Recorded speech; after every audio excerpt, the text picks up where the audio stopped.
All right, for more on this, we are now being joined by Fouad Izadi from Tehran. He's an associate professor, faculty of World Studies, University of Tehran. He's also a columnist and a political commentator. Professor, thank you so much for joining me here on WION World is One. So, Iran's Supreme Leader Khamenei has warned both Israel and US of a crushing response.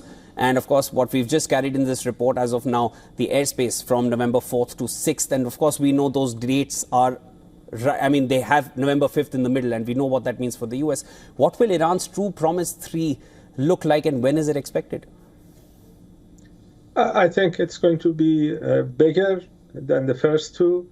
The hope that Iran had was that the first operation and the second operation would clear deterrence, would create deterrence.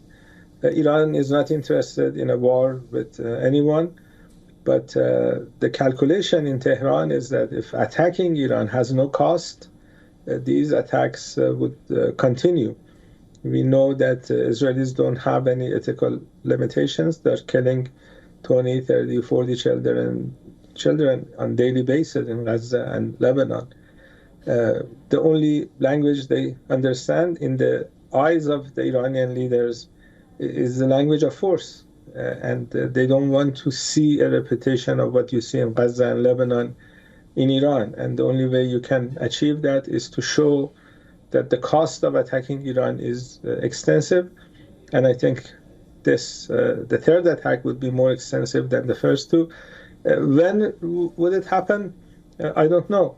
Generally, armies want to have a level of surprise. They engage in psychological operations. They engage in different tactics to make sure that what they are doing is effective. Iran has the right to respond under Article 51 of the UN Charter.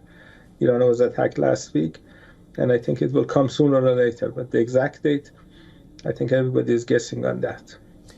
Professor Izadi, reports suggested that this attack could take place before the US elections, and US has even reacted to this, or these reports, saying that it will consider it an interference with US polls if that indeed happens. And how soon will Iran's attack take place, if there is any estimate that you put on that? I don't know about the timing, but what we do know is that when Iran was attacked last week, it was a joint Israeli-American operation. The airspace of Iraq is controlled by the Americans. Iraq is a sovereign country. It's a full member of the United Nations. And since 2003, which is 21 years ago, the Iraqi government does not control airspace of its own country. The Americans control that. And they provided a corridor for the Israeli jets to come, violate Iraqi airspace, and attack Iran.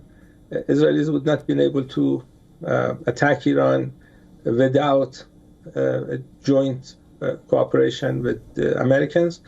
And I think the Americans need to remember that they are as vulnerable as Israelis in this part of the world. There are a lot of American soldiers. And as I said, the calculation here is that there needs to be a cost when Iran is attacked. And the countries that engaged in that attack, whether Israeli or American, should think twice before engaging in this type of activities. Strong words there, Professor, as you mentioned that US soldiers or Americans are as vulnerable as the Israelis.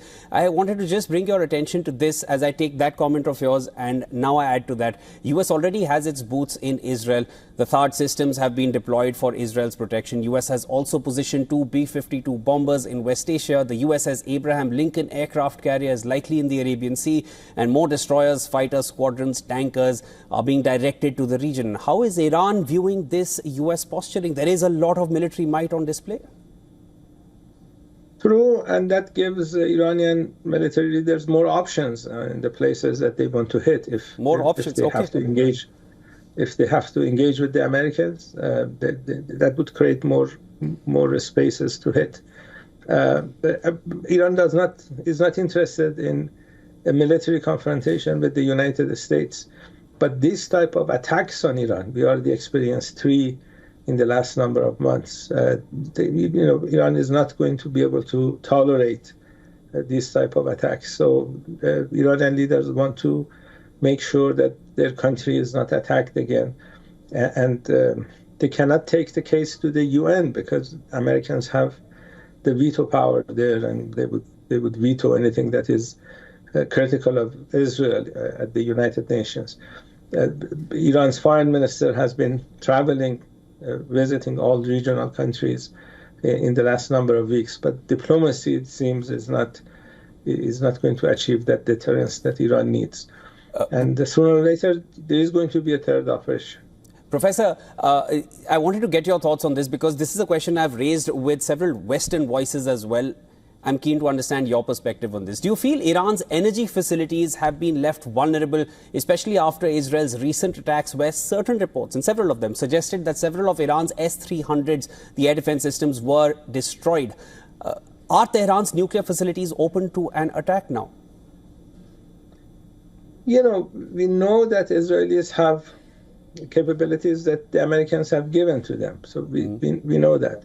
But, you know, Iran is a much bigger country than occupied Palestine. And if there is a major war between Iran and the Zionists, I think they're going to be more vulnerable to a major war. The cost on them is going to be greater. The hope that Iran has is that the Israeli leaders realize that fact and refrain from attacking Iran. That's the only hope that they have, that they understand their vulnerabilities and they would not engage in this type of activities. If they attack Iranian nuclear facilities, that would give Iran an option to change its nuclear doctrine. I'm sure there are Iranian leaders that would be interested in changing Iran's nuclear doctrine. If they attack Iranian oil facilities, that would give Iran to attack Israeli oil installations. And you know, Iranians have this culture of resistance. They have had sanctions for many years. They oppose outside intervention.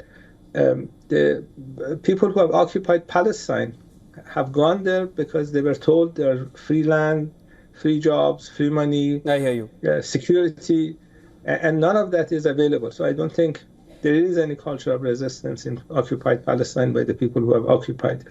Professor, I do find it interesting that you've not ruled out the fact that the energy facilities might just be vulnerable or they could be attacked. But as you mentioned, that for you or for your country, that opens more options for a counter. And as the statements have already come in from the leadership in Iran, that Operation True Promise 3 is going to be deadlier than earlier. And as you mentioned as well, thank you so much for joining me on the broadcast. That was Professor Fouad Ezadi joining me from Tehran. Thank you.